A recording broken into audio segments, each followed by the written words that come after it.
그 교사들이 가르침에 전념할 수 없는 이유를 두 가지를 말씀하셨는데요. 뭐 학생 성적 처리한다든지 이거는 이제 그동안 교사 학생 비율이 많이 낮아져서 네, 예. 그 부담은 이제 많이 줄었을 거라고 저는 생각을 하고요. 그렇습니다. 예. 네. 그리고 또 이제 그 외에 이제 기타 행정적인 게 많아진 것 같은데요. 저는 뭐 초중고등학교 실정을 잘 모르겠습니다만 대학에 이제 31년 동안 근무를 하면서 제가 이게 30년 전에 대학하고 지금하고 많이 바뀌었어요. 30년 전에는 그런 규제가 없었는데 예, 예. 지금은 뭐 성적 냈을 때 성적 근거 내라. 왜 이 학생은 성적이 이거 나왔는지 근거를 내라는 거예요. 그리고 뭐 출석도 몇 퍼센트 이상인데 출석부도 내라. 굉장히 그 행정이 많았어요. 행정적 규제가. 그래서 굉장히 그래도 대학 교수는 자유로웠는데 지금은 보통 그런 게 아닙니다. 제가 어느 교수한테 얘기를 들었는데요. 독일에서 공부한 교수인데 교수들이 출석부를 행정실에서 안 해주고 그 종이 한 장에다가 돌리면 학생들이 거기다 이름 쓰면 그게 출석부고 나중에 그걸 학교에다 제출하면 되고 성적표도 교수가 이렇게 적어주면 그게 성적표고 그러니까 이런 일을 할 교무처가 필요가 없고 그리고 가르침과 배움을 제외하는 어떤 활동도 없었어. 동아리 활동도 없고 그냥 학생처도 없고 취직을 도와주기 위한 일도 없고 그게 이제 그 서로 신뢰 사회이기 때문에 나라도 교수가 그냥 적어준 거를 믿는다. 기업도 믿고. 그렇죠. 그런데 우리나라는 저 반대 방향으로 가고 있다. 오히려 30년 전에 제가 처음 교수직을 들어왔을 때는 그렇게 까다롭지 않았거든요. 교수가 최종 점수만 주면 어떤 근거로 냈는지 묻지 않고 그걸 인정을 해주고. 예, 맞습니다. 그런데 지금은 그렇지 않아요. 뭐 심지어는 중간고사 비율 몇 퍼센트, 기말고사 비율 몇 퍼센트, 출석 몇 퍼센트 엄격하게 따지고 상대평가에서 A도 마음대로 못 주게 하고 보통 까다로운 게 아닙니다. 그래서 왜 이렇게 우리나라 이 교육이 갈수록 관료화돼 가는 경향이 있다. 왜 관료화돼 가고 있을까? 이런 이제 생각을 하게 됩니다. 그런데 우리나라 같은 경우에는 이 행정이 비대해지다 보니까 행정직을 더 위에 있는 거라고 생각하는 것 같아요. 예를 들어서 교사보다 교육감이라든지 교육청에 있는 분들을 더 높은 분이라고 생각하고 또 거기 가면 출세했다고 생각하고 우리 대학도 좀 그런 것 같아요. 원래는 연구 말하는 교수를 존경해야 되는데 요즘은 그거보다는 무슨 보직을 맡으면 출세한 것처럼 인정하는 그런 인식이 좀 있는 것 같습니다. 그래서 이제 교육부 산하에 지금 17개 시도 교육청이 있고요. 그 밑에 또 176개 교육지원청, 또 367개 직속기관이 있고, 여기에 일하는 사람들이 10,000명이 넘는다 그러더군요. 그게 불과 몇 년 사이에 2배가 됐다 그래요, 숫자가. 그래서, 야, 이거 한국이 좀 교육이 굉장히 관료화 쪽으로 가고 있다, 이렇게 생각이 드는데요. 이걸 좀 막아야 되지 않겠습니까? 어떻게 생각하십니까? 일단 저는 우리 사회가 관료적인 경향이 아주 많이 남아있다. 그동안 물론 우리 사회가 많이 좋아졌습니다. 그럼에도 불구하고 이제 지금 말씀하신 대로 학교 내에서 보직을 맡은 사람을 더 선호하고 우리 사회가 이제 적어도 7, 80년대 상당히 지위, 지향, 적인 사회였던 것 같습니다. 사람들이 뭔가 이렇게 직위를 가지면 좀 의시되고, 영향력이 생기고, 그에 따르는, 그런 혜택도 생기고, 평교수, 평교사보다는 장학직이나, 직책을 이제 갖기를 원하는 그런 경향이 있는데, 직무의 분화에서 있어서 이제 필요한 직책이긴 하지만, 그러나, 교원사회에서 자기 본연에 충실하는 교사를 존경하고 우대하는 것보다 더 중요한 건 없다고 생각이 됩니다. 그래서 그런 건 고쳐져야 되는 것이고 최근에 정부가 뭐 일자리를 많이 늘린다고 그러면서 공무직 일자리를 많이 늘려가지고 과연 그렇게 늘린 만큼 우리 교육계 전반의 질이라든가 또 교육계의 분위기가 향상됐는지 그런 것은 별도로 좀 따로 생각해 볼 만한 일입니다. 그런데 이제 저는 우리 사회가 이렇게 관료적인 경향을 띠는 이유 중에 한 가지가 직무 정신, 그 능력을 중시하고 능력을 우대하고 그래서 이게 능력 중심 사회 기풍이 형성되지 않은 것이 큰 원인이 아닌가. 그래서 특히 최근에 문재인 정부 들어오면서 소위 사람을 채용할 때 이 깜깜이 채용이라고 해가지고 그 말만 들으면 무슨 첫 취업하는 것도 무슨 제비 뽑는 식으로 걸리면 취업이 되고 아니면 떨어지고 그런 인상을 주는데 그런 것도 이렇게 능력을 소홀히 하는 방식을 조장한 거 아닌가. 전 그래서 능력을 중시하는 기풍, 사회 제도 분위기를 만들어 나가야 된다. 직무 능력 자격 체계, 그게 이제 박근혜 정부 때 상대 중점 정책으로 세웠던 것인데 그것이 지금 문재인 정부 와서는 그냥 흐지부지 된 걸로 알고 있습니다. 능력을 중시한다는 말은 제 위치에서 자기 본연에 충실히 일하는 사람이 인정받고 존경받고 거기에 따르는 물질적, 정신적 혜택도 이렇게 돌아가게끔 하는 사회거든요. 적어도 이 능력을 중시한다든가 직무정신 면에서는 일본이 우리보다 좀 다른 점이 있다. 뭐 아시는 것처럼 지금 일본의 그 과학 노벨상 수상자만 25명이 나왔거든요.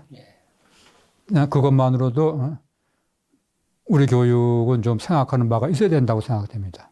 저희가 교육의 관료화에 대한 얘기를 한 김에 교육 행정에 대해서 좀 더 얘기를 해봤으면 좋겠습니다. 우리가 이제 곧 6월 달에 교육감 선거가 있지 않습니까? 네. 교육감을 직선제로 뽑기 시작한 지 올해 15년 되지 않았습니까? 네. 원장님께서는 그 교육감 후보 단일화 자문을 위한 원로회의에 들어가 계시다고 들었습니다. 네. 그런데 교육감 직선제에 대해서 문제점을 제기하는 사람이 참 많습니다. 뭐, 사실 교육감 후보가 누군지도 몰라서 그냥 찍는 거 깜깜이 선거다, 뭐 이런 말도 있고요. 또 서울이나 경기나 이런 넓은 지역에서는 선거 비용이 너무나 많이 들기 때문에 그동안 교육감 중에 이제 범법자가 된 사람도 상당히 많지 않습니까? 그래서 이 교육감을 과연 직선으로 하는 것이 바람직한가 이런 이제 질문도 좀 드리고 싶고요.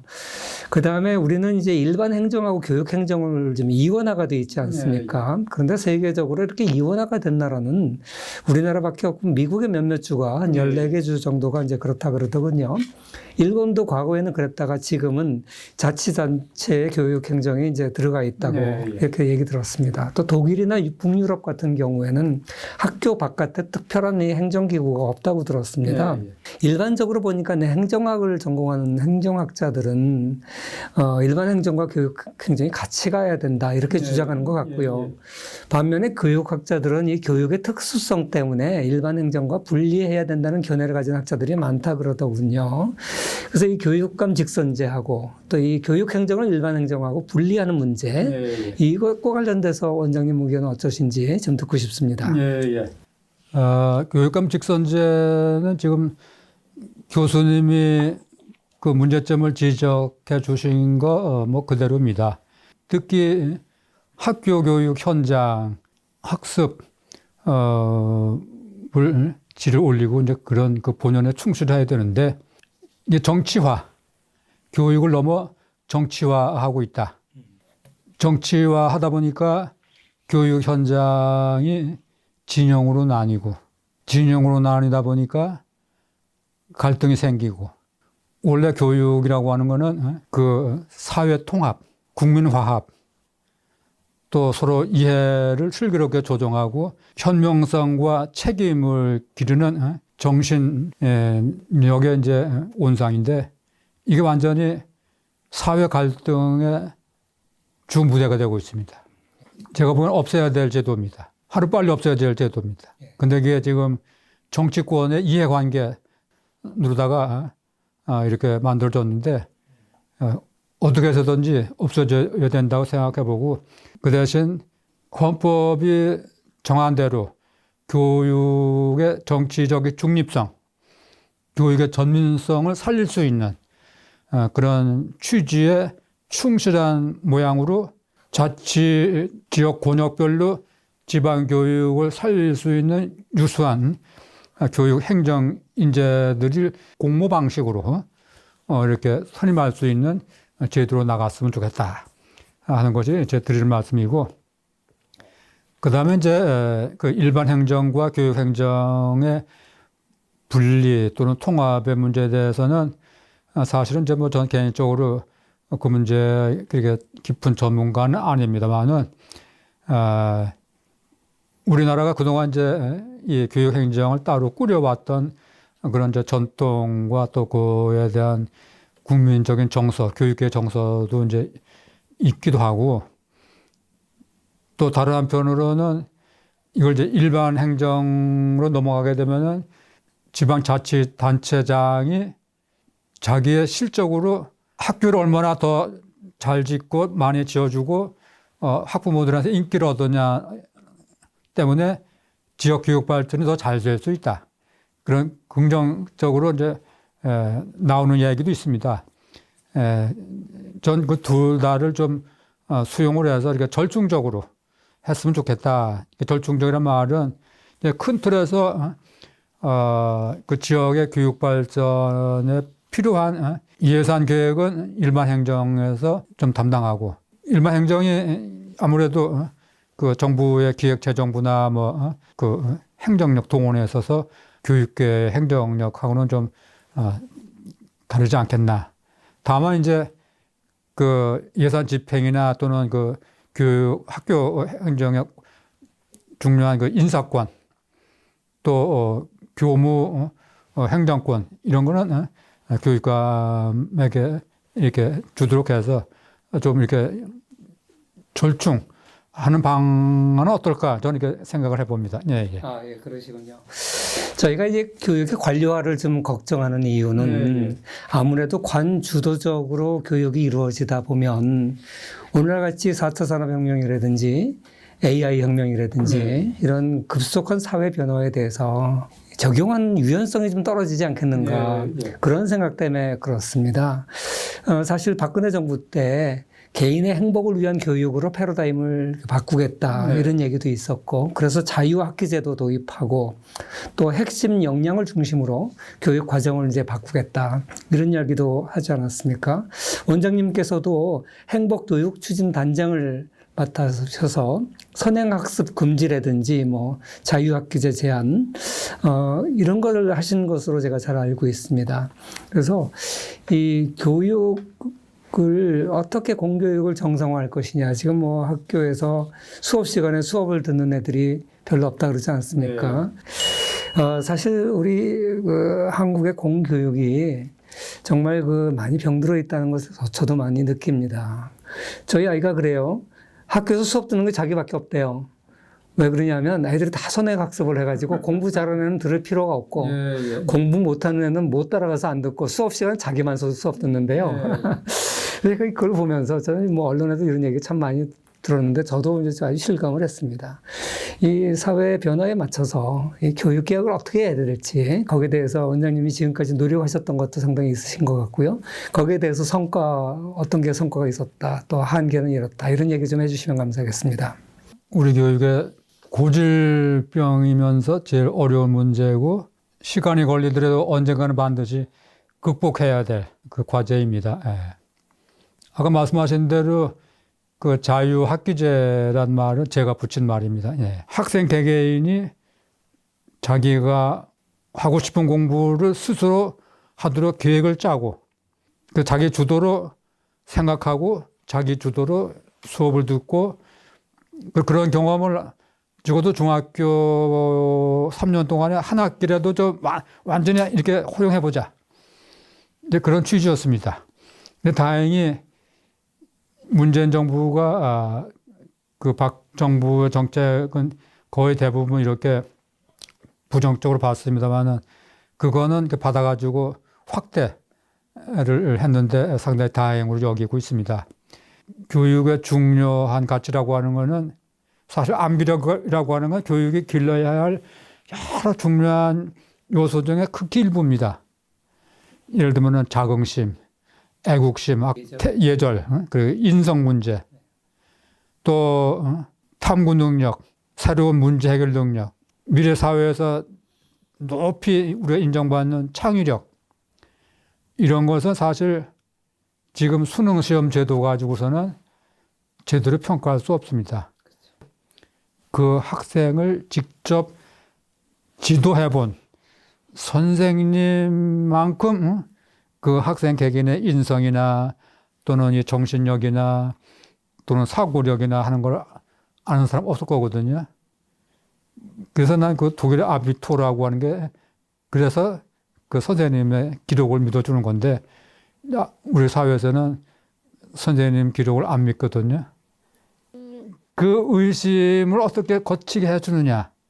그런 데 대해서 우리 선생님 사회에서도 적극적이고 아주 심각한 노력을 기울여야 되고, 우리 입시제도가 크게 정시하고 수시라고 한 두 가지 방법을 절충해서 쓰고 있는데, 이 수시 비중을 점점 늘리자 하는 것은 어떤 점에서 교육이 살려내야 할 전체성, 전인성, 이쪽을 좀 이렇게 보충해보자. 그런 대안으로 이 수시 부문을 이렇게 늙은 겁니다. 근데 수시 부문을 이렇게 늙다 보니까 지난번에 조국 장관 사태처럼 그걸 또 악용하는 사례가 자꾸 생기고 해서 뭐 이게 진퇴양난인데, 그러나 하여튼 교육에 우리가 추구해야 될 목표를 좀 더 폭넓게 가져가려고 그러면은 지금과 같은 수능 체제는 극복돼야 된다.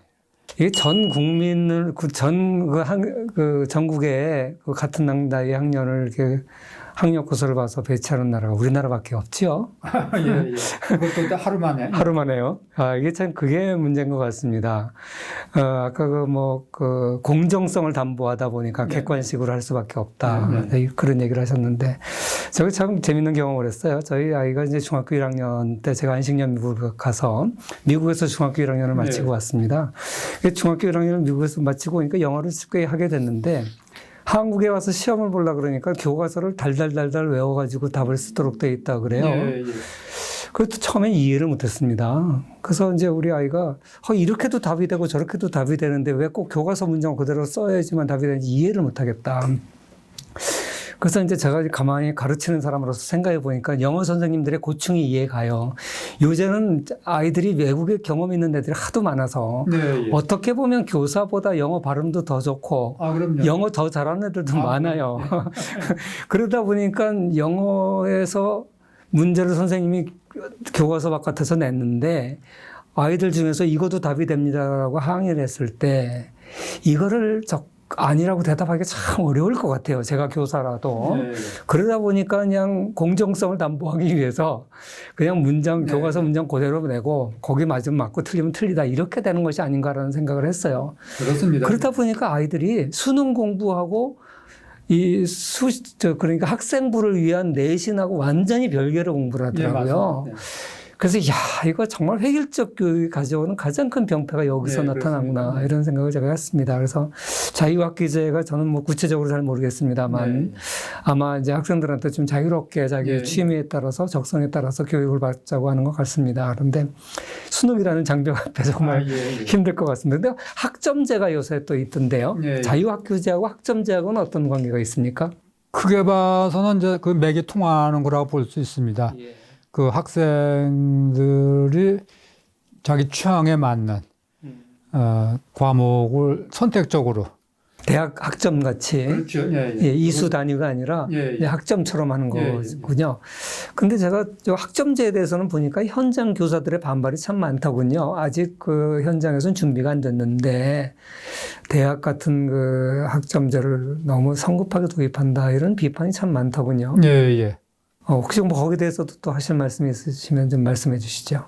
제가 보기엔 이제 긴 안목으로는 그 학점제 방식으로 가는 것이 학생 개개인의 자기 주도적인 자기 개발을 돕는 데 도움이 되는데, 지금 이제 학교 현실은 그거를 따라갈 만한 시설 또 과목을 다양하게 펼쳐놔도 학생이 선택한다고 해서 그걸 가르칠 수 있는 선생님이 또 학교 마련되어 있지 않기 때문에 이제 그런 등등의 이제 현실적인 장벽이 있습니다. 그래서 제가 보기에는 그 온라인, 인터넷으로 디지털 환경을 통해서 학습할 수 있는 가능성이 많이 열렸기 때문에 앞으로 여건이 갖추어지는 대로 그쪽으로 자꾸 발전하도록 나가는 것이 맞다고 생각을 합니다. 예.